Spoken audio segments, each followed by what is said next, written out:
আমাদের টুথব্রাশে পাওয়া গেছে ৬০০টিরও বেশি ধরনের ভাইরাস, যে ভাইরাস ব্যাকটেরিয়াকে সংক্রামিত করে। অবাক করা বিষয়, এর মধ্যে কিছু ভাইরাসকে এর আগে কখনোই দেখা যায়নি।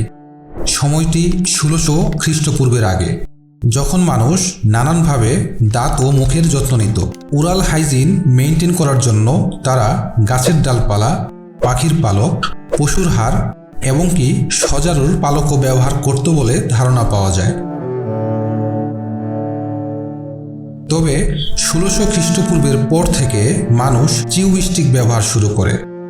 চিউস্টিক হলো এক ধরনের গাছের ডাল, যার এক পাশ দাঁত ব্রাশ করতে এবং অন্য পাশ টুথপিক হিসাবে ব্যবহার হতো।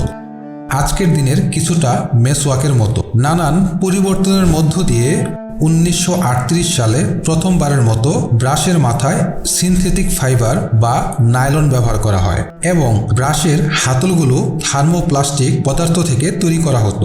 নাইলন সুতা দিয়ে তৈরি প্রথম নাইলন ব্রাশটি ২৪ ফেব্রুয়ারি ১৯৩৮ সাল থেকে বিক্রি শুরু হয়। টুথব্রাশটি বাজারজাত করার পর এ নিয়ে রীতিমতো ক্যাম্পেইন শুরু হয়ে যায়, শুধুমাত্র শেখানোর জন্য কিভাবে দাঁত ব্রাশ করলে দাঁতকে জীবাণুমুক্ত রাখা যায়।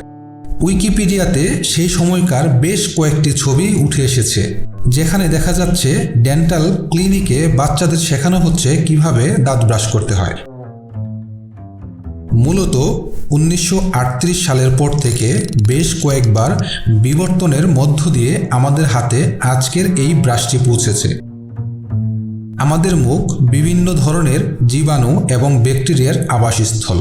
আমরা যখন আমাদের দাঁত এবং জিহ্বা ব্রাশ করি, তখন ব্যাকটেরিয়া, লালা, খাবারের ধ্বংসাবশেষ এবং রক্ত টুথব্রাশে লেগে থাকে। পানি দিয়ে পরিষ্কার করার পরও এটি অণুজীব দ্বারা দূষিত হতে পারে। টুথব্রাশ নিয়ে যেসব গবেষণা আজ পর্যন্ত করা হয়েছে, এর মধ্যে টুথব্রাশে থাকা ভাইরাস এবং ব্যাকটেরিয়াকে নিয়ে গবেষণা করেছিলেন নর্থ ওয়েস্টার্ন ইউনিভার্সিটির এরিকা হার্টম্যান এবং তার সহকর্মীরা। তারা মার্কিন যুক্তরাষ্ট্রে বসবাসকারীদের বাথরুম থেকে ৩৬টি টুথব্রাশের নমুনা সংগ্রহ করে ডিএনএ সিকোয়েন্স করে গবেষকরা ব্যাকটেরিয়াকে সংক্রামিত করতে পারে এমন ৬০০টিরও বেশি ভাইরাস আবিষ্কার করেছেন, যাকে ব্যাকটেরিওফেজ বলা হয়। এর মধ্যে কিছু ভাইরাসকে এর আগে কখনোই দেখা যায়নি।